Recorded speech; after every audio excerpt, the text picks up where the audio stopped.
बोलो श्री प्राणनाथ प्यारे की जय। प्यारे की बोलो श्री सतगुरु महाराज की जय। महाराज की जय।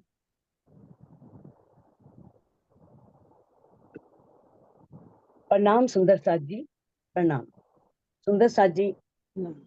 जैसा कि हम श्री गिलवत खिलवत ग्रंथ का हमें आज चौथा प्रकरण करना है, और श्री खिलवत ग्रंथ में दामदनी अक्षरातीत ने हमें शुरू के 5 प्रकरणों में मैं खुदी क्या है, मैं खुदी को त्यागना कैसे है, और आज के प्रकरण में हमें बताने जा रहे हैं कि जब एक रूह मैं खुदी को त्याग दे देती है, बिल्कुल निकाल देती है अंदर से, और अनियन की धनी के ऊपर पूर्ण रूप से समर्पित हो जाती है, तो समर्पण की जब वो उच्च स्थिति पे पहुंचती है, तब उस समय उस रूह की क्या स्थिति होती है। तो ये उस रूह के बारे में बताया है जो रूह अपने आप को पूर्ण रूप से धनी के प्रति समर्पित कर देती है। तो ये बहुत बड़ी बात है। ईश्वर प्राणी धाम, अगर हम ईश्वर के ऊपर परमात्मा के ऊपर सब कुछ समर्पित करते हैं, तो उस परमात्मा को ही हमारी चिंता होती है। वो कहते हैं ना, तुम करो मेरा जिक्र, मैं करूं तुम्हारी फिक्र। अगर तुम मेरा जिक्र करोगे, मेरी ही बात करोगे, तो मैं तुम्हारी फिक्र करूंगा। और फिर जो निस्वार्थ भाव से, कोई स्वार्थ भी नहीं है, कोई सांसारिक चाहना भी नहीं है, कुछ चाहती भी नहीं रू, तो निस्वार्थ भाव से की गई सेवा, की गई बंदगी, इस संसार के इस संसार के जो जिन्हें सबसे बड़ा मानते हैं, ब्रह्मा विष्णु महेश, किस तरह से अपने भक्तों के अधीन हो जाते हैं। आपने बहुत कुछ ऐसी कहानियां यूट्यूब के माध्यम से या वैसे भी सुनी होगी अनेक जगह। फिर वो धामधनी अवस्था थी। अगर एक रूह इस संसार की कोई चाहना ना लेकर के, कोई इच्छा ना लेकर के उनके ऊपर पूर्ण रूप से समर्पित होती है, विरह और प्रेम में डूबती है, तो वो कैसे नहीं उस रूह के अधीन होंगे, कैसे नहीं उस रूह की बात को सुनेंगे, उसकी अर्जी को सुनेंगे। तो इस बात को हम अब इस खिलवत ग्रंथ की के द्वारा जानते हैं, और पहली चौपाई को शुरू करते हैं। जो जानो त्यों रखो धनी तुम्हारी मैं। सुंदर साथ जी, ये इंद्रावती जी ने तो कह दिया, क्योंकि वो ऐसी उच्च स्थिति पर पहुंच चुकी। लेकिन एक रूह के लिए, हाँ वो कह तो देगी, राजी तेरी मर्जी है जैसे रख तैसे, लेकिन अगर उसे पूरी पहचान नहीं है, वो पूर्ण रूप से समर्पित नहीं हुई है, तो कभी उसके ऊपर बहुत कष्ट आएगा। कहेंगे ये पूर्ण ब्रह्म परमात्मा, ये अक्षरातीत, आपने ऐसा किया, आप ऐसे मेरी ध्यान रखोगे, तो वो इस तरह की भावनाएं फिर उसके मन में आ जाती है। लेकिन इंद्रावती जी क्या कह रही है, जब वो पूर्ण रूप से उन्होंने देखो, वो तो श्री बीतक साहिब के माध्यम से आप जानते हैं किस तरह से उन्होंने अपने आप को पूर्ण रूप से समर्पित किया। तो क्या कह रही है, जो जानो त्यों रखो कि है प्राण वल्लभ, है मेरे धामधनी अक्षरातीत, आपकी जैसी इच्छा है, जैसा आप चाहते हैं वैसा मुझे रख। मैं तो आपकी, कहा है ना पहले चौपाई आ चुकी है, मैं तो तुम्हारी कियल अव्वल बीच और हार। मैं तो परमधाम में भी आपकी थी, फिर यहाँ पर ब्रजराज अग्नि के ब्रह्मांड में भी आई, तब भी आपकी हूँ, और जब परमधाम जाएंगे तब भी आपकी हूँ। तो मैं तो आप ही की हूँ, मैं आप ही की अर्धांगिनी हूँ, मैं ब्रह्म आत्मा हूँ। तो इस तरह से जब ये भाव लेकर के एक रूह उन पर पूर्ण रूप से समर्पित होती है, तो एक इस संसार का पति अपनी पत्नी की इतनी चिंता करता है, जो कर्तव्य निष्ठ है, जो कर्तव्य निष्ठ नहीं है उसकी नहीं, जो अपने कर्तव्य तो पालन करती नहीं, अधिकार चाहती है, लेकिन जो कर्तव्य निष्ठ है, सारे कर्तव्य निभा रही है, वो उस पत्नी को कोई कहना नहीं पड़ता, वो कैसे उसकी आवश्यकताएं पूरी करता है। तो ध्यान रखता है कि अपने लिए कुछ नहीं मांगेगी, ये मांगेगी तो परिवार के लिए मांगेगी तो बच्चों के लिए मांगेगी, अभी इसकी आवश्यकताओं को मुझे पूरा कर।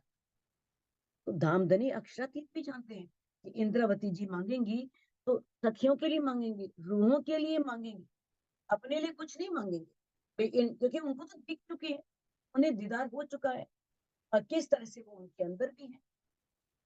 तो कहते हैं कि किस तरह से अब वो धनी जो है फिर उस रूह को फिर कुछ कहना नहीं पड़ता, फिर वो क्योंकि वो तो अंतर्यामी है, दिल की जाने मन की जाने सबकी जाने चोरी, उस साहिब से क्या छुपा है जिसके हाथ है डोरी। वो तो दिल की भी जानता है, मन की भी जानता है, सबको जानता है। कहते एक कहने को भी ना कछू, अब तो कहने के लिए कुछ नहीं बचा, कहाँ कहूं तुमसे, मैं आपसे क्या कहूं, कैसे कहूं। ये तब होता है जब हम पूर्ण पहचान कर लेते हैं, सिर्फ ज्ञान से नहीं, ज्ञान की पहचान अधूरी है। जब ज्ञान से पहचान करके विरह और प्रेम लेकर के डूबते हैं, तब वहां की अवस्था है, उस समय की अवस्था है। फिर एक रूप कुछ कहना नहीं चाहती, धनी जैसे तेरी मर्जी, जैसे रखना है रख, हम तो तेरी रजा में राजी। अगर हम दुखी हैं, तेरे को दुखी देख करके बहुत अच्छा लग रहा है तो ठीक है, मैं भी ठीक हूँ, मुझे ये दुख क्या सता रहा है, फिर मुझे क्या लेना। तो इस तरह से ये इस चौपाई में इसी भाव को दर्शाया गया है, इसी भाव को दिखाया गया है कि किस तरह से समर्पण में पहुंचने के पश्चात एक रूह की स्थिति कैसी हो जाती। कछु कछु दिल में उपजत, सो भी तुम्ही उपजावत। अब इंद्रावती जी कहती हैं, जिनके तन को महामती जी की शोभा मिली है, कहते कछु कछु, कुछ कुछ बात कभी दिल में उपजती भी है ना, आती भी है, तो आएगी भी क्या, परमधाम देखने की, राज्य को देखने की, या रूहों को मिलो इसकी आएगी, भाई इनको भी दीदार दो, इनको भी दिखो, यही भाव आएंगे ना। तो कहते हैं अगर मान लो मेरे दिल में कोई भावना आती भी है, सो भी तुम्ही उपजावत, वो भी आप ही उपजाते हो, क्योंकि आप ही कहने वाले, आप ही कहलवाने वाले, आप ही करने वाले, आप ही करवाने वाले, सब कुछ आप ही है। तो मेरे दिल में अगर कोई भाव आ भी रहा है तो वो आप ही उपजा रहे हैं। दिल बाहिर भीतर अंतर, दिल आप जानते हैं, अब भीतर अंतर क्या है, भीतर अंतर, अंतर भीतर आप समझ लो एक ही शब्द है, अंतर तो अंदर आदमी अंदर तो है, ये अंदर नहीं है, ये अंतर है। थोड़ा अंतर होना, डिफरेंस होना, फर्क। अंतर का अर्थ यहाँ पर भेद है, यहाँ पर अंतर का अर्थ दिल नहीं है, अंदर नहीं है, दिल के अंदर नहीं है। अब भीतर अंतर, भीतर मैंने अंदर, अंतर मैंने बाहर, बाहर अंतर। तो यानी कि अब ये अंतर क्या क्या चीज है, अंतर कैसे हो गया। जो भी धनी अक्षरातीत ने उनके हृदय में बैठ करके जो वाणी कहलवाई, जो मुख से निकल गई, वो तो थोड़ा फर्क हो गया ना। और जो बातें अभी कहलवाई नहीं, जो दिल में है, जो अनुभव की बातें, वो है अंतर, जो अभी व्यक्त ही नहीं हुई, सबके सामने प्रकट ही नहीं हुई। बहुत बातें ऐसी हैं जो परात्म के राज्य के दिल में है, परात्म के दिल में है, लेकिन यहाँ पर वाणी के माध्यम से वो प्रकट नहीं हुई। तो जो वाणी में प्रकट हुई वो तो बाहर हो गया, अंतर हो गया, या वाणी में कह दिया सबको। और जो अभी दिल के अंदर है, जो अभी व्यक्त नहीं हुई है, जो दिल के अंदर व्यक्त नहीं है, छिपी हुई है, उसे ही कहते हैं। तो वो क्या है, वो पर आत्म की स्थिति है, जो पर आत्म के दिल में होंगे, जो अभी तक यहाँ पर नहीं आई। किंतु यहाँ पर जो है, देखो यहाँ पर जो कहा है ना, देखो चांद और चांदनी एक ही है ना, सूरज, सूरज की किरणें भी एक है। अब राज्य का दिल और आत्म का दिल भी एक है, एक रूप है, बिल्कुल एक ही स्थिति है। तो कहते हैं अगर परात्म का दिल और आपका दिल एक है, और मैंने परात्म को अपना दिल दे दिया है, फिर आप में और मेरे में तो कोई फर्क ही नहीं है। क्योंकि मेरे दिल में अगर कोई भी बात आती है तो आपकी इच्छा से ही उपजती है। देखो, फर्क नहीं है, इंद्रावती जी ने कभी अपने आप को ऐसा समझा भी नहीं। वो तो हमेशा कहती है मैं आपको रिझाना चाहती हूँ। मैं कहाँ पर उन्होंने, आपने सुना होगा आरती में भी उन्होंने कहा है कि इंद्रावती लागे पाए, इंद्रावती से शब्द प्रकट न हो। अपने को उन्होंने राज्य से थोड़ा रखा है कि मेरे अंदर हिम्मत नहीं है, मैं नहीं कर सकती प्रकट, ये तो आप ही मेरे से प्रकट करवा रहे हो। लेकिन यहाँ पर वो कह रहे हैं कि जब हमारा दिल एक है, हम में एक रास्ता है, समानता है, तो मेरे दिल में जो बात आएगी वो तो आप ही उपजा रहे हो। तो इस प्रकार से बताया है कि अब ये ध्यान रखने की बात है कि जो पर आत्म के दिल में बात आती है ना, वो राज्य के दिल की प्रेरणा से आती है।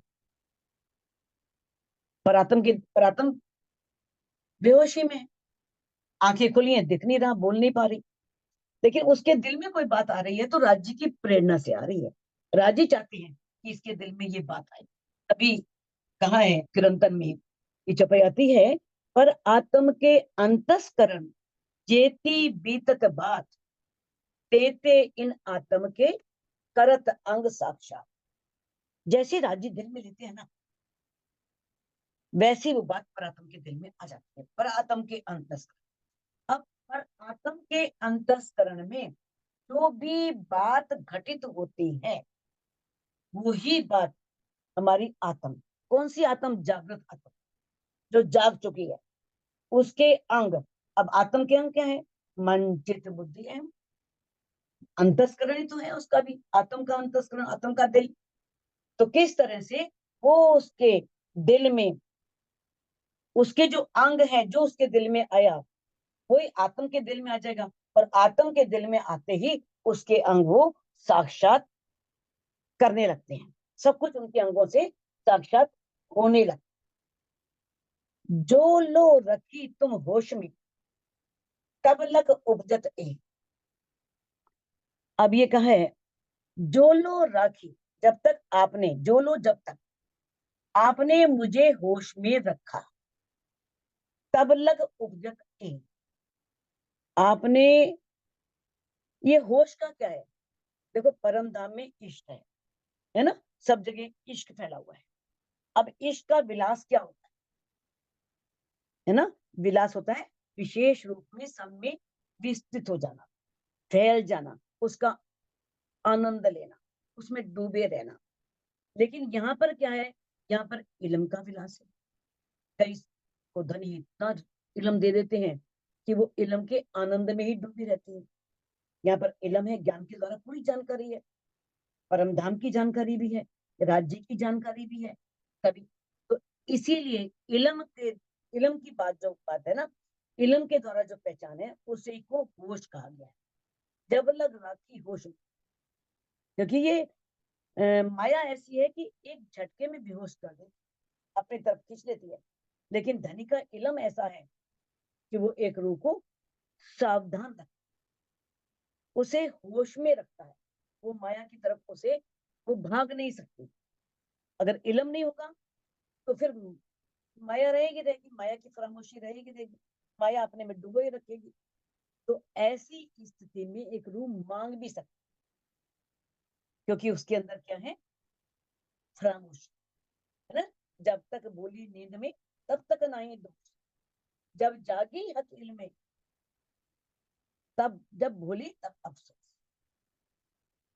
जब तक वो नींद में है, अज्ञानता में है, फरामोशी में है, तब तक एक रूह चाहे कितने अवगुण कर दे, कितने अपराध कर दे, कितनी गलतियां उससे हो जाए, सब माफ। जब एक रूह धनी के इल्म से जागृत हो जाती है, तब वो कोई गुनाह करती है, वो गुनाह कभी भी माफ नहीं होता। तो किस तरह से बताया है कि जब इश्क में होते हैं, वाहिदत में होते हैं, उसमें डूब जाते हैं तो बेहोशी हो जाती है, फिर होश नहीं रहती, ये तो कोई होश नहीं। इश्क क्योंकि एक नमक का ढला, जब सागर में सागर की गहराई मापने जाता है तो क्या उसका अस्तित्व रहता है? नमक तो पानी में घुल जाएगा। डला जो नमक का है, सागर में नीचे तक जाएगा, तब तक वो घुल नहीं जाएगा पानी में। तो वो क्या है? वो बेहोशी की स्थिति। क्योंकि समर्पण भी बहुत बड़ी चीज है, बहुत बड़ा इसका आपने सुना ही है, पहले आप पिछले प्रकरण में पढ़ चुके। मारिया कैया काड़िया कैया और कैया हो जुदा, ए मैं खुदी जली तो बाकी रहिया खुदा। कितनी गहरी बातें हैं कि किस तरह से समर्पण को सिर्फ करने के बाद भूल जाना है, कहना भी नहीं, कहा तब भी गुना कि मैंने ये समर्पण किया, मैंने ये किया। तुमने नहीं किया, धनी ने करवाया। तो इस प्रकार से बताया है कि जब ऐसी स्थिति होती है ना, जब बिल्कुल अस्तित्व रहता ही नहीं है, तब उस समय अगर एक रूह मांगती तो बड़ा आश्चर्य होता।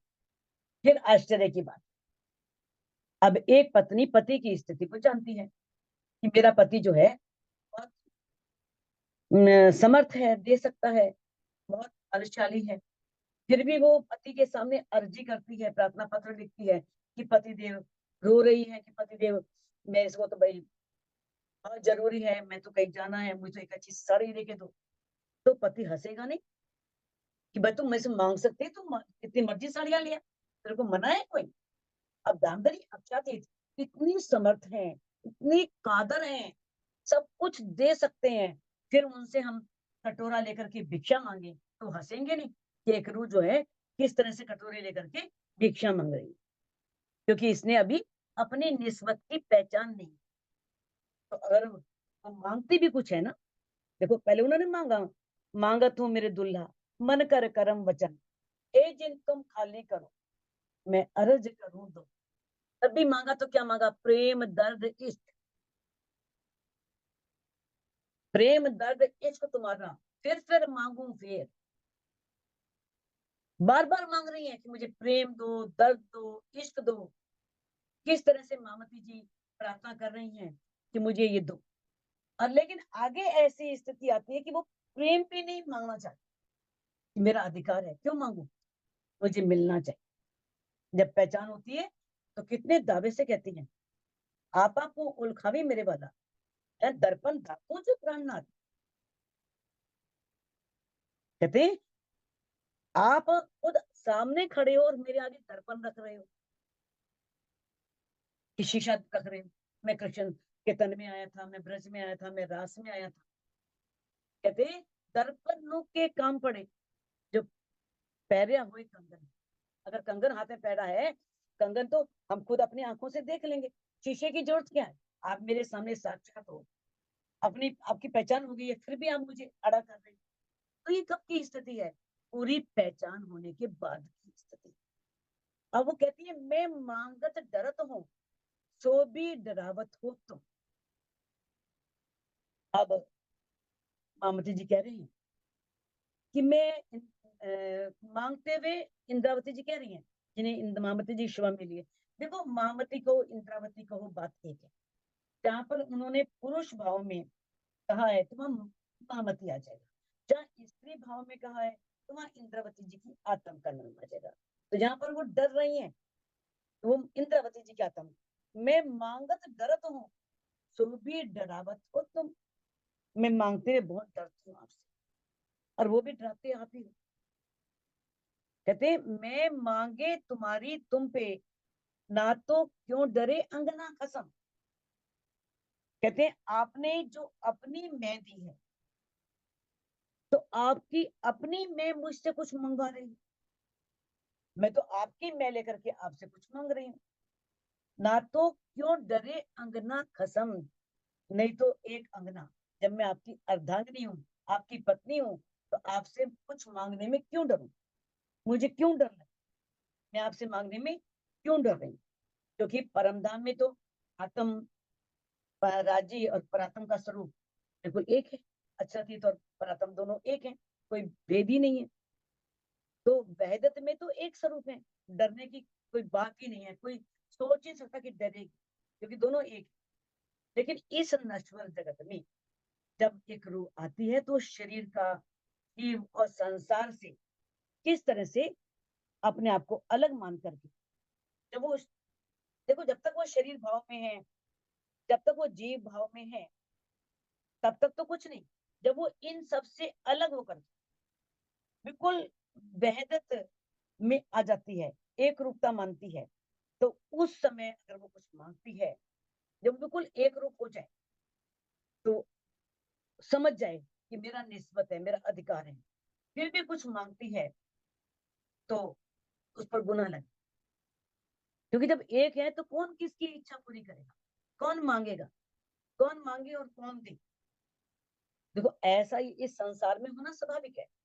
संसार में तो देखो कोई भी शरीर भाव को लेकर के, जीव भाव को लेकर के कुछ भी कर सकता है, तो भय बना रहता है।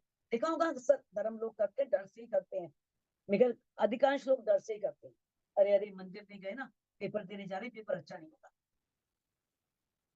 मान लो हम बिजनेस करने जा रहे हैं, अगर मंदिर मत्था टेका या प्रसाद नहीं चढ़ाया तो घाटा हो जाएगा।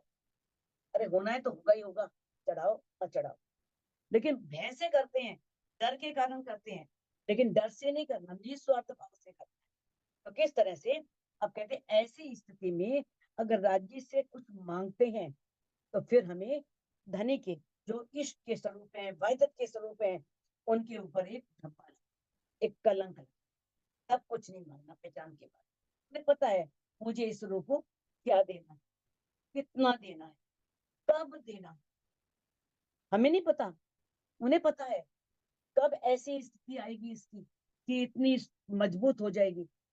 कहीं अभी कच्चा कांच का प्याला नहीं है जो टूट जाए एकदम, उसमें इश्क भरे और टूट जाए। क्योंकि राजा ने कहा है ना कि जिस तरह से शेरनी का दूध किसमें समाता है, सोने के बर्तन, ऐसे ही ये वाणी भी किसमें समाएगी, जो असल ब्रह्म से, जो मूलतन, इसके मूलतन धनी के चरणों में, वहीं पर वो समा सके। नहीं तो क्या है, इतना समाएगा नहीं। अब किस तरह से तन भी छूट सकता है, और छूट भी जाए तो बहुत अच्छी बात है, इसमें क्या डरना। अगर उनकी याद में कुछ देखते हुए उनके सामने तन छूटे तो फिर ये तो बहुत सस्ता सौदा है। तो कहते हैं किस तरह से हजरत इसे मांगिया हक अपनायत कर। हजरत इसे, हजरत बोलते हैं, ये आदरणीय सूचक शब्द है, उर्दू का शब्द है। आपने देखा होगा कभी भी किसी बड़े आगे लगाते हैं तो हजरत मौलाना ऐसे बोल देते हैं। जैसे हम आदरणीय बोल देते हैं, श्री बोल देते हैं, सम्मान सूचक शब्द। तो श्री श्यामा जी ने इसी, श्यामा महारानी ईसा सदगुरु धनीश्वर देवचंद जी, उन्होंने मांगा हक अपनायत कर, राज्य से अपने पन की भावना से उन्होंने मांगा। तिन पर भी एक गुनाह लिखिया, ए देख लगत मोहि डर। कहते उन पर भी गुनाह लग गया। ये कहते ना, इस ब्रह्मांड में गलतियां सबसे होनी, भूलें सबसे होनी, चाहे वो यार है या सिरदार, चाहे सिरदार सब जगह सबसे गलतियां होनी है। तो जब बताते हैं कि जब शमा महारानी ने इतना समर्पण किया, कहाँ कहाँ खोज की, कहाँ कहाँ गई, और फिर भी उन्होंने ये मांग लिया कि जागनी मुझसे हो, और किस तरह से उन पर भी गुनाह लगा। क्यों गुनाह लगा? क्योंकि उन्होंने जो बंदगी की थी उसे पाने के लिए, परमात्मा को पाने के लिए, अक्षातीत को पाने के लिए जब भटकी थी, जगह जगह जगह जगह गई, तो अपनी बंदगी की कीमत में जागने मुझसे करवा। तो ये उनकी जो समर्पण था वो एक उज्जवल साफ था। तो उसकी उनकी उस समर्पण भावना पर ये एक कलंक लगा। उसके विपरीत बात कि ठीक है बंदगी कर दी, कोई बात नहीं, परमात्मा मिल गए, जो उनके दिल में है वो करवाएंगे, हम क्यों मांगते हैं कि हमसे जाओ। तो इंद्रावती, ये हमारे लिए भी सिखापन है। सब धनी ने खेल दिल में लिया हुआ है, सब मांग करके हम अपने ऊपर गुनाह लगवाते हैं। तो कहते हैं इस तरह से मुझे, अब देखो जब इंद्रावती जी के साथ ऐसा हो सकता है तो रूहें तो डरेंगी ही डरेंगी, जो इस संसार में जिन्हें पूरी पहचान भी नहीं हुई है। क्योंकि श्यामा जी उनकी अर्धांगिनी है, उनके तल में बैठ करके राज्य लीला कर रहे हैं। अब जिस तन से, यदि उनके तन से वो भूल हो सकती है, तो ये छठे दिन की लीला जो चल रही है, जो मोमिनों के तन से चल रही है, तो सुंदर साथ, वो सुंदर साथ क्या करेगा। तो ये प्रसंग जो आया है ना, जितने भी प्रसंग आए हैं, चाहे बिहारी जी का प्रसंग आया है, बिहारी जी भी तो परम धाम की आत्मा ही है, रतन भाई की वासना है। उनसे ऐसा करवाया, क्या बताने के लिए, सुंदर साथ को सिखापन देने के लिए कि गादी में नहीं बैठा, कहीं सोचना मैं गादी में बैठा हूं, जहां मैं बैठा हूं वहां पहचान करो, वो शक्ति को पहचानो। तो ये लीला करवाई गई है। तो ये भी सुंदर साथ को सिखापन देने के लिए कि जब क्षमा मराने पर ये गुना लग सकता है, तो इस जागने के ब्रह्मांड में कोई ब्रह्म सृष्टि भूल ना कर दे, उसको भी गुना लगेगा। ये सिखापन देने के लिए बताया है कि हमें कभी भी मांगने की कल्पना भी नहीं करनी चाहिए। अगर पहचान हो गई, अगर हम मांग रहे हैं, तो उनकी गरिमा पर, उनकी जो महानता है, उन पर चोट लगे, एक प्रहार होगा। उन्होंने देना है, समय पर देना है, अवश्य देना है। फुरमान देख के मैं डर। अब यहाँ पर फुरमान क्या है, ये बात कुरान में लिखी, कुरान का इसमें बताया है। देखो, आप ये नोट कर सकते हो तो अच्छा रहेगा, कि कहीं साक्षी देनी हो तो आप दे सकते हो, कोई आपसे पूछता है तो। कुरान का जो पारा है 6, सूरत 4, आयत 156 और 162, उसमें ये वर्णन है कि हजरत ईसा रू अल्लाह श्यामा जी के ऊपर गुनाह लगा। वहां पर हजरत ईसा लिखा है, लेकिन वहां पर श्यामा जी नहीं लिखा, लेकिन हजरत ईसा रू अल्लाह क्षमा मरानी है, उन पर गुनाह लगे। और इस चौपाई में जो कहा है, फुरमान देख तो मैं डर। अब ये इससे भी आपको संदेह होगा कि अब इसका मतलब मोहम्मद जी ने कुरान पढ़ा होगा, पढ़ करके ये बात लिखी है, फुरमान देख के मैं डरी। तो उन्होंने किस तरह से खुलासा ग्रंथ में ये बात स्पष्ट कर दी है, पढ़िया नहीं अरबी, ना कछु इश्क, ना कछु अनफ अरब, सुनिया ना कान कुरान को और खोलत मायने सब। कि मैंने कभी फारसी नहीं पढ़ी, कभी अरबी भाषा नहीं पढ़ी, मैंने कुरान को कभी सुना भी नहीं है, फिर भी मैं कुरान के सब वेद, कौन खोल रहा है? जम अक्षरातीत, जिन्होंने मोहम्मद साहब से कहा था कि मैं खुद आऊंगा और आकर के इन अर्थों को खोलूंगा। तो इन शब्दों से पहचान कर कि खोल कौन रहा है, जो खोल रहा है, क्योंकि खुद खुदा ही अपनी पहचान दे सकता है, दूसरा कोई पहचान दे नहीं सकता। जिसने देखा ही नहीं, वो कैसे पहचान दे, कैसे बताएगा? तो ऐसा नहीं कह सकते कि उन्होंने कुरान को पढ़ा, कुरान को पढ़ने के बाद ये बात लिखी, क्योंकि उन्होंने साफ लिखा है कि मैंने कभी कुरान नहीं पढ़ा। या तुम्हें वाणी पर विश्वास नहीं, वाणी पर विश्वास है तो कभी भी ये मन में संदेह आएगा ही नहीं। एक खासी रूह खुदाए की, मोमिनो रैया ना आशंका। अब ये जो है क्षमा मरानी, किस तरह से राज्य की अर्धांगनी है, हमारी सिरदार सखी है, और किस तरह से उन पर अगर ये गुनाह लग सकता है, और जो सुंदर साथ है, ब्रह्म सृष्टियां हैं, वो भी पूर्ण ब्रह्म परमात्मा की खासी रूह है, खासल खास है। मोमिनो रैया ना आशंका, तो इसमें कोई संशय नहीं, किसी के ऊपर भी गुनाह लग सकता है। अगर ये भूल हुई तो गुनाह अवश्य लगेगा मोमिनों पर, अगर वो चाह रहे हैं। अगर हमारे अंदर वायदत ही नहीं आई, एक दिली ही नहीं आई, फिर तो कुछ मिलने ही नहीं वाला, बिल्कुल भी। कल तो एक दिली लानी है, एक दिली ला करके हमें राज्य से कुछ भी नहीं मांगा, अपना कर्तव्य पूरा करते जाना है। उन्हें पता है इसके दिल में क्या है, वो अपने आप पूरा करेंगे, करना करना होगा तो।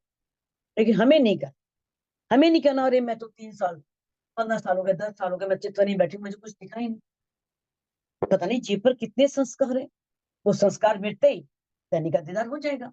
हमें क्यों गुनाह लगवाना, इसलिए कुछ भी दिल में नहीं लेके आना। तो ये हमारे लिए सिखापन है, क्योंकि पहचान बिना गिरो क्या करे, या यार या सिरदार, चाहे वो सिरदार सखी है, चाहे वो पूर्ण ब्रह्म परमात्मा की ब्रह्म सृष्टि है तो एक ही। कोई संसार में आकर के सिरदार हो गया, लेकिन वहां सब एक है, कोई छोटा नहीं, कोई बड़ा नहीं, कोई सिरदार सखी नहीं, कुछ नहीं। तो बिना पहचान के ब्रह्म सृष्टि कुछ कर नहीं सकती।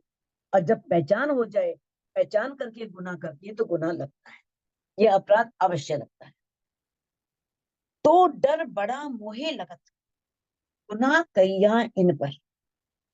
अब श्यामा जी के ऊपर ये गुनाह लगा। तो जब ये गुनाह लगा तब इंद्रावती जी कह रही है मुझे बहुत डर लगने लगा। भाई उन पर ये गुनाह लग सकता है, जागनी मांग ली उन्होंने, तो हम पर भी लग सकता है। कहते माफक रूप अल्लाह के कोई मर्द नहीं बराबर, क्षमा मराने के समान इस संसार में कोई भी मर्द नहीं है। अब श्यामा जी को मर्द क्यों कह दिया भाई, पुरुष क्यों कह दिया, ये बात विचार नहीं है, सोचना है। क्योंकि राज्य और श्यामा जी अलग हैं। जैसे सूर्य और सूर्य की जो शक्ति है वो अलग थोड़ी है, उसकी किरणें अलग थोड़ी है कोई। चंद्रमा और चंद्रमा की चांदनी अलग थोड़ी है कोई।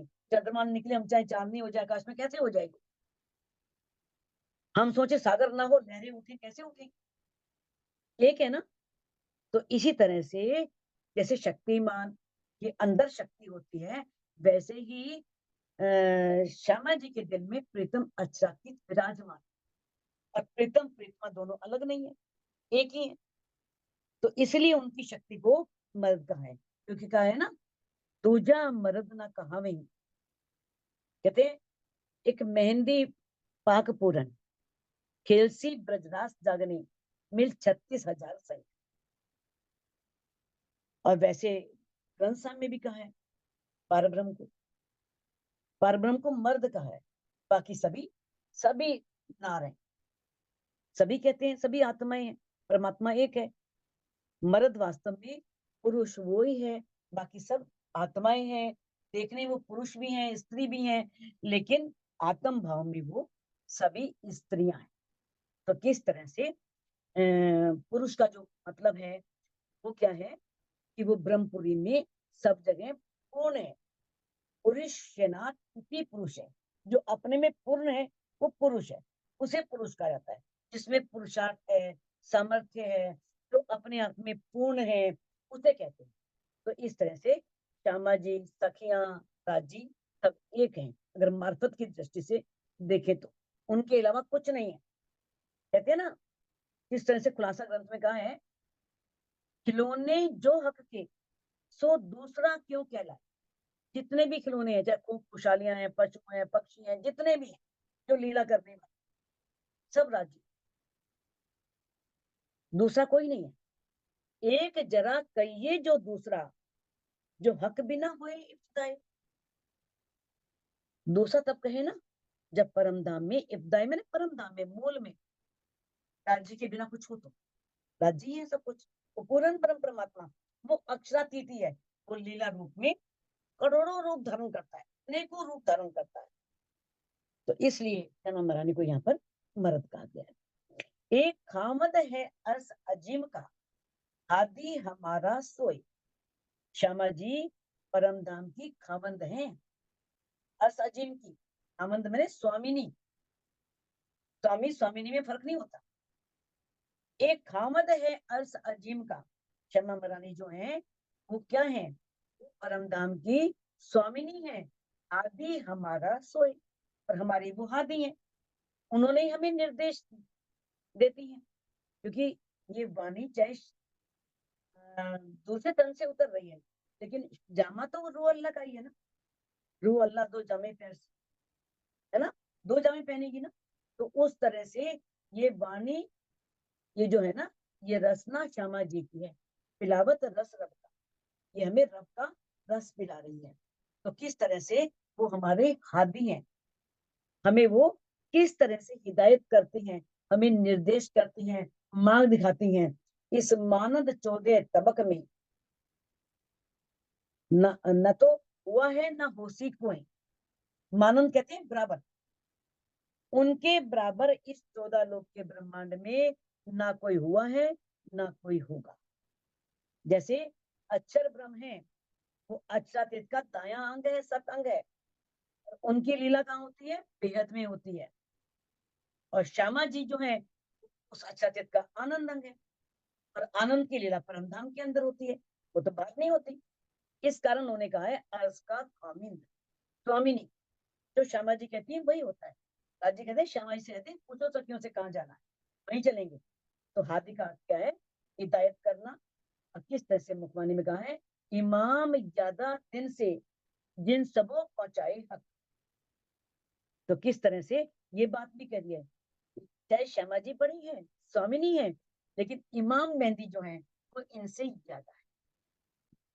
ये भी ध्यान रखने योग्य है कि श्यामा जी दूसरे जामे में कौन सा जामा पहनेंगी, इमाम मेहंदी का, प्राणनाथ जी का, तो उस रूप में सुशोभित होंगी।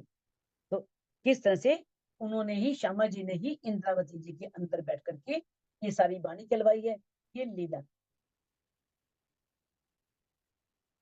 ये नेक बातें, ये नेक बात या की कहूं, पाक रूहो सुनो सब में,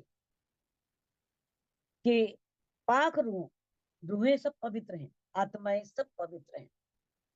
कहते हैं कि है परम पवित्र सभी रूहों मोमिनो, है मन सुंदर साथ जी, सब मिलकर के मेरी इस बात को सुनो। ये नेक बात या की कहूं, मैं एक छोटी सी बात आपको श्यामा जी के बारे में कह रही हूँ। ये नेक छोटी सी बात, या की मैंने श्यामा जी की, मैं थोड़ी सी बात आपको कह रही हूँ। मैं की खुद ही सख्त है, मैं का बंधन बहुत कठोर है। हमें धनी ने पूरी पहचान कराई है कि मैं का बंधन कितना कठोर है, कभी मैं नहीं लेनी चाहिए। ए लीजो देकर दे, इस बात को दिल में लेकर, दिल में रख लेना कि मैं खुद ही कभी मत आने, मैं खुद ही को अपने अंदर मत प्रेम कर, मैं खुद ही हमारे और परमात्मा के मिलन में एक बहुत बड़ा पर्दा है, बहुत बड़ा पर्दा। रूह अल्लाह करी बंदगी, तिन में उनकी मैं। देखो, अब प्राणा जी को तो बंदगी नहीं करनी पड़ी, श्यामा जी के चरणों में आए, तारतम मिला, सिर पर हाथ रखा, जागृत बुद्धि अंदर आ गई। और किस तरह से फिर वो क्या कर रहे हैं, जब जागृत बुद्धि अंदर आ गई तब क्या कर रहे हैं, उसी युगल स्वरूप के प्रेम में तो डूब रहे हैं, अपने आप को वैसा पात्र बनाने की कोशिश कर रहे हैं। किस तरह से वो विरह में और प्रेम में डूब जाते हैं, उन्हें बंदगी नहीं करनी पड़ी। लेकिन श्यामा महारानी को बहुत बंदगी करनी पड़ी, 40 साल तक कहाँ कहाँ वो गई, कैसे 18 महीने तो पहले कितना भटकी, सबके पास, पंडितों के पास, मुल्लाओं के पास, मंदिर में, हर जगह, मस्जिद में, सब जगह गई, सभी संन्यास मत में सब जगह भटकी। फिर इसके बाद किस तरह से भोजनागर में बैठ करके हरदास जी की सेवा की, और किस तरह से फिर इन्होंने इतने साल बहुत बस। तो ये उनके अंदर एक मैं आ, कि मैंने धनी की कितनी खोज की, मैंने खोज की, मैंने पहचान की। तो उन्हें उस प्रीतम को पाने के लिए जो उन्हें भक्ति का मार्ग अपनाया था, उनकी उनके अंदर मैं आ गई। कहते तो गुना कैया इन पर, इसीलिए उन पर ये गुना लगा, क्योंकि उन्होंने अधिकार समझ लिया कि मैंने बंदगी की है तो मेरा अधिकार है जागने मुझसे करवा, जागने का रे जागनी मांग ली, इसलिए उन पर गुना लगा, ये दोष लगा उन पर। जब उन्हें, ठीक है धनी ने करवाई है, खोज करवाई, पहचान दी, आकर के बैठ गए अंदर, लेकिन ये जो मैं ली थी उन्होंने, क्योंकि देखो जहां पर वो भटकी थी ना, जहां जहां गई थी श्यामा महाराज, भिन्न भिन्न पंथों में गई थी, संप्रदायों में गई थी, तो वहां पर उन्होंने प्रीतम को पाना चाहा था। तो वहां पर जो है, वहां पर प्रेम नहीं है, विरह नहीं है, प्रेम और विरह का बंधन नहीं है। जब तक ये समाप्त नहीं होता ना, तब तक प्रीतम को पाना संभव नहीं है। प्रीतम को हम तभी पा सकते हैं जब हमारे अंदर से ये बिल्कुल मैं मिट जाए, क्योंकि हमारी आत्मा जो है, आत्मा तो निर्विकार है, बिल्कुल साफ है, कुछ भी नहीं है, लेकिन जीव में, उनके जीव में ये भावना आ गई, ये जीव कर रहा है कि जब मैंने इतनी भक्ति की तो मुझे उसके बदले में जागने की शोभा मिलनी चाहिए, जबकि राजी ने शोभा तो श्यामा जी को ही दी है, वाणी को श्यामा जी की रचना कहा है, लेकिन उनके मुख से निकल गया, ये जीव ने गुनाह कर दिया, और किस तरह से उन्हें जागने की शोभा मांग ली उनसे।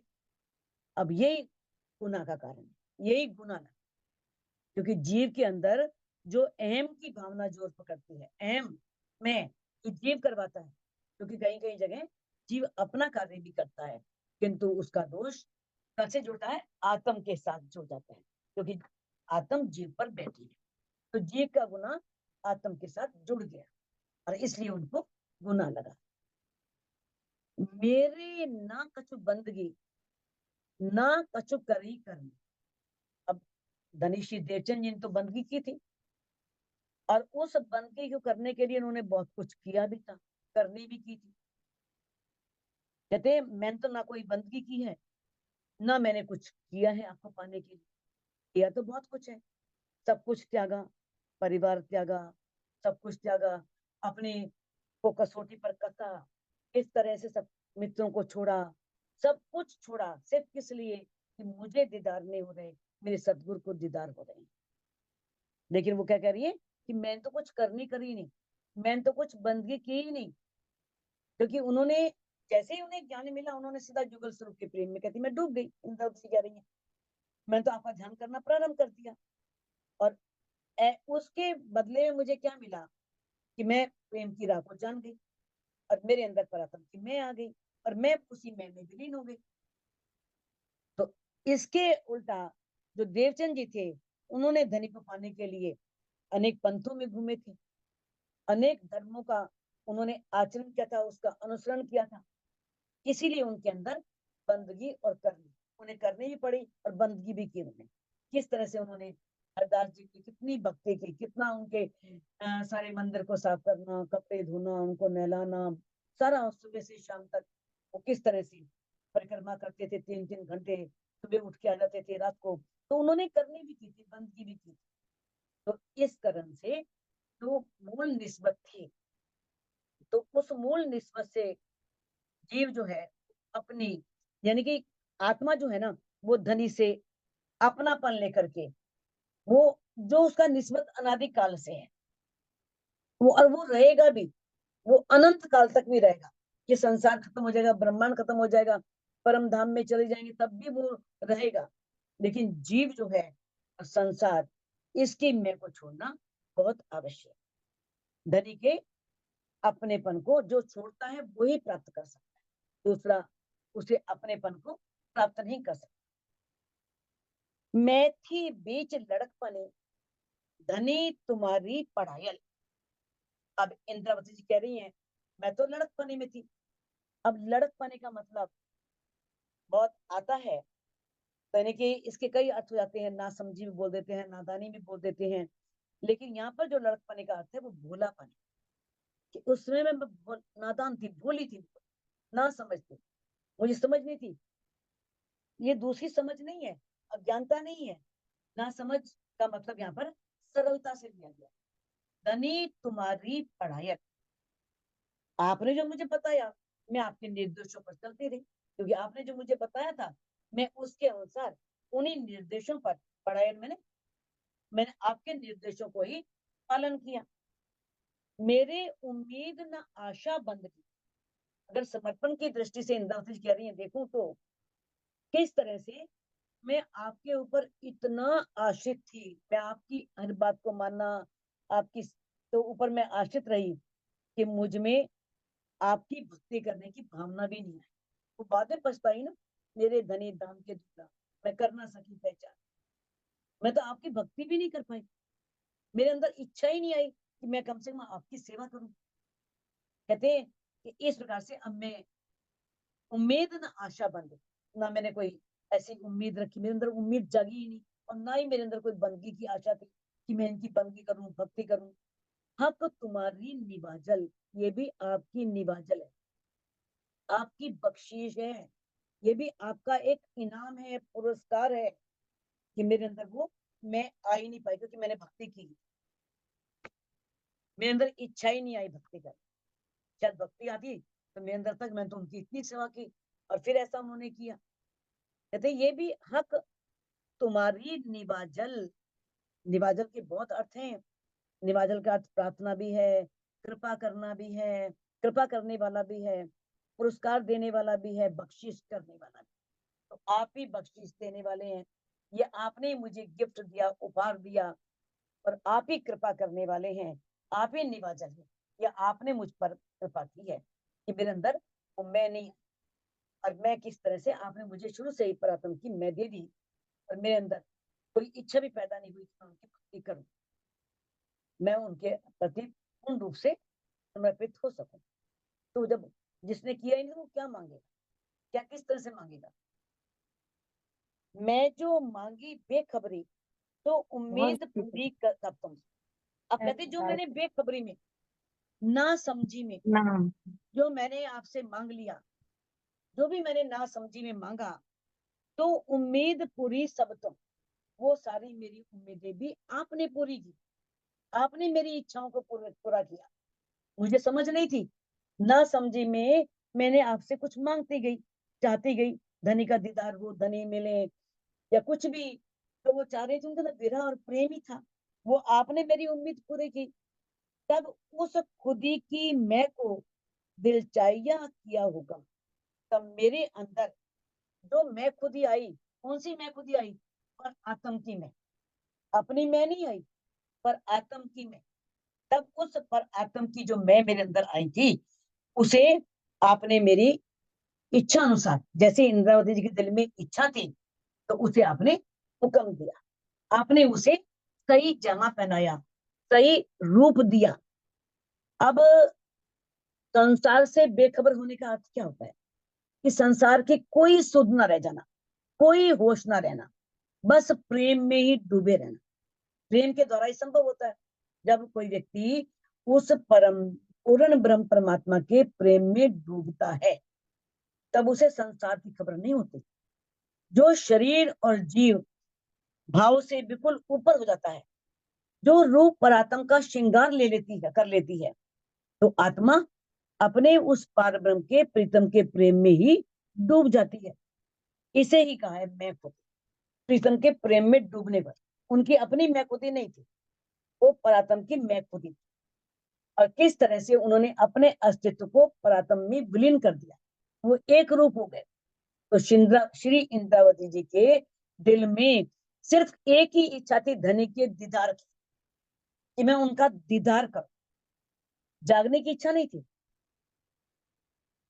जबकि इंद्रावती जी के दिल, सुंदर बाई के दिल में थी।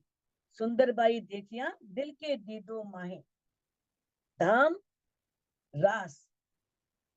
उसे उन्हें धाम की सुध थी, प्रीतम की सुध थी, सब सुध थी, लेकिन जागने की सुध नहीं।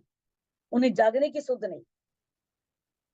किस तरह से, अब हम कहते हैं उनके द्वारा जागने होनी नहीं थी, लेकिन इन्होंने जागने की चाहना ही नहीं की। ये तो कहते कि नहीं भाई, भाई मेरे तन में आप बैठ जाओगे तो मैं आपको कैसे रिझाऊंगा, मैं आपको कैसे आपकी भक्ति करूंगी, कैसे करूंगी। लेकिन इसमें ये बताया है कि इंद्रावती जी ने मांग कर गुना लिया। इंद्रावती जी नहीं चाहा, लेकिन उनसे जागनी करवाई। वो नहीं चाह रही थी जागनी करना, कि सारा सुंदर सार मुझे प्राणनाथ मानेगा, मेरी सेवा करेगा, मैं आपको कैसे रिझाऊंगी, मुझे तो आपको रिझाना है। क्योंकि उनके अंदर सिर्फ दीदार की चाहना थी, बस जागने की नहीं थी। और किस तरह से उन्होंने हवसा में जब विरह आया, तो उन्होंने कैसे कहा, आप आपो जारे नाखिए आंख मीची, प्यारे तमने आवे शर्म। कटौती में कहते हैं ना, आप आपो जारे रखिए नाखिए आंख मीची। इंदा जी कहती है कि है धनी, जब मैं अपनी आंख बंद कर लूंगी, मेरा तन छूट जाएगा, तब तुम्हें शर्म नहीं आएगी। किस तरह से वो नहीं चाह रही बिल्कुल भी, वो तन को अपने खत्म कर देती है, लेकिन कहती है ना, मैं तो अपना दे रही, तुम ही राख्या जियो, कछु कारज अपने पे। मैं तो दे रही थी, आपने मेरे जीव को रखा, क्योंकि आपने इस तन से जागनी करवानी थी, इस तन से वाणी उतरवानी थी। तो यहाँ पर उन पर गुना क्यों नहीं, क्योंकि किस तरह से उन्होंने कहा, यो बिलख बिलख वचन लिखे, सो ले रूहे पहुंचाए। चरंद में कह रहे हैं किस तरह से रास लीला के अंदर कामधनी ने इंद्रावती जी को अपनी शोभा देने का निर्णय कर लिया, ताकि मैंने इनको शोभा देनी है आपको। ये प्रसंग देखो, अगर आप बीच में, ये स्वामी जी ने बहुत प्रसंग दिए हैं, तो आप किसी को बताओ तो उनके कह सकते हो कि आप अपनी पुराण संहिता निकालो। पुराण संहिता के अध्याय 31 में श्लोक 35 से 39 तक ये बात लिखी हुई है, कि राजी ने अपनी दिल की इच्छा के अनुसार ही जागने करने का हुक्म दिया। ये प्रमाण पुराण संहिता में मिलता है और चौपाई नंबर भी लिखा है किस तरह से 35 से 39 तक ये बात वर्णित है, वर्णन की गई है। तो किस तरह से यदि हुक्म को धनी की इच्छा माना जाए तो जो ये चौथी चरण है हमारा दृढ़चाया किया होगा, इस चौथे चरण का क्या अर्थ होगा कि इंद्रावती जी के अंदर धनी के दीदार की इच्छा थी और उसे श्री राज जी ने पूरा करने का निर्णय लिया, उन्हें राज्य ही बना दिया, उन्हें प्राणनाथ जी ही बना दिया, उन्हें इतनी शोभा दी। कहते हैं बिन मांगे मोती मिले, मांगे मिले न भीख। इंद्रावती जी ने जाग नहीं मांग करके गुनाह ले लिया श्यामा जी ने, लेकिन इंद्रावती जी ने दीदार मांगा, जागनी नहीं मांगी, जागनी नहीं करना चाह रही थी और उन्हें धनी ने जागनी की शोभा दी और उस तन को प्राणनाथ जी की शोभा दी। अब मांगू सिर हुक्म हुज्जत लिए खसम। अब कहती है धनी, अब मैं अगर हुज्जत कहती है अधिकार लेना, दावा लेना, हुज्जत बोलता है, हुज्जत का अर्थ होता है जैसे हमारा किसी पर पूरा अधिकार है, दावा है, जैसे पत्नी का पति पर होता है पूरा अधिकार होता है, दावा होता है। तो मैं अपने जो मेरे खसम है, मेरे प्रीतम है, उनकी अर्धांगिनी होने का दावा लेकर के अब मांगू सिर हुक्म, आपके आदेश को सिर चढ़ाने की कृपा करती हूँ। आपने जो आदेश दिया है जागने के, मुझे को दिया आदेश, तो मैं उसे स्वीकार करूं, उसे पूरा कर सकूं। मैं आपसे ये मांगती हूँ कि मैं आपकी उस इच्छा को जो आप चाहते हैं कि मेरे द्वारा जागनी हो, तो वो आप जो है वो मैं पूरी कर सकूं। अब मांगू सिर हुक्म, मैं अब ये आपसे बस सिर्फ यही मांगती हूँ कि मुझे ऐसी कृपा करो कि मैं आपकी उस इच्छा को पूरी कर सकूं। अब क्यों ना होए सो उम्मीद, दिया हाथ हुक्म। अब हमारी ये इच्छा क्यों नहीं पूरी होगी? जो राज्य ने किस तरह से जो उन्होंने आत्मा में लिया, तो उनकी इच्छा क्यों नहीं पूरी करेंगे? पूरी करेंगे, क्योंकि उन्होंने मांगा क्या? मांगा तो यही है ना जो वो चाह रहे हैं। राज्य कहते हैं ना, तू करता है वो जो तू चाहता है, पर होता है वो जो मैं चाहता हूँ। तो तू कर वो जो मैं चाहता हूँ, तो होगा वही जो तू चाहता है। होना तो वही है जो वो चाहता है, तो हमें वही करना चाहिए जो वो चाहता है, तब होगा वही जो हम चाहते हैं। कसम कसम तो करत हो, पर कसम ना आवत भाव।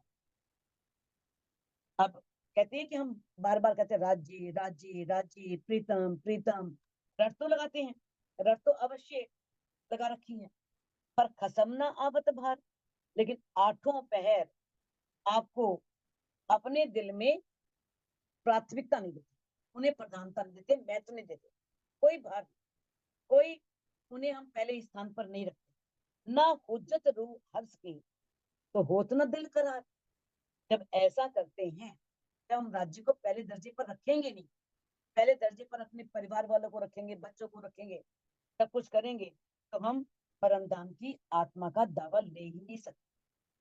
और तब तक अंदर ठंडक भी नहीं पहुंचे, अंदर ठंडक भी तभी पहुंचेगी क्योंकि ये वाणी जो है, इस वाणी के द्वारा प्रीतम की बात करना तो बहुत सरल है। प्रीतम प्रीतम कह देना, राज्य की बातें करना बहुत सरल है, बहुत आसान है। हम कितनी मर्जी बातें कर लें प्रीतम की, लेकिन आत्मिक दृष्टि से, अंदर की दृष्टि से आठों पैर धनी के प्रेम में डूबे रहना, ये बहुत कठिन है, ये मुश्किल है। तो ये बताया है किस तरह से हमें आठों पैर धनी के प्रेम में डूबे रहना, उठते बैठे सुपन सोवत जागृत, दब न छोड़े माशुक को, जाके असल हक निस्बत। तो ये बताया किस तरह से आत्मा जो है ये इस तन से तो है, इस तन से बंधी है आत्मा, पल पल धनी के प्रेम में अगर वो डूब नहीं पाती, और वो किस तरह से कहीं भी जाएगी इस संसार में, तो क्या होगा? उसे वो प्रधानता नहीं मिली जब तक वो उनके प्रेम में डूबती नहीं, तभी मिलेगी जब वो उनके विरह और प्रेम में डूब जाएगी। तो हम इस चौपाई को अनमिट करके दोहरा सकते हैं। खसम खसम तो करत हो, खसम खसम तो करत हो, पर खसम न आवत भार, पर खसम नावत भार, न हुज्जत रूह अर्श की, ना हुज्जत रही अर्श की, तो होत न दिल करार, तो होत तो न दिल होत करार। न दिल करार। बोलो श्री तो प्राण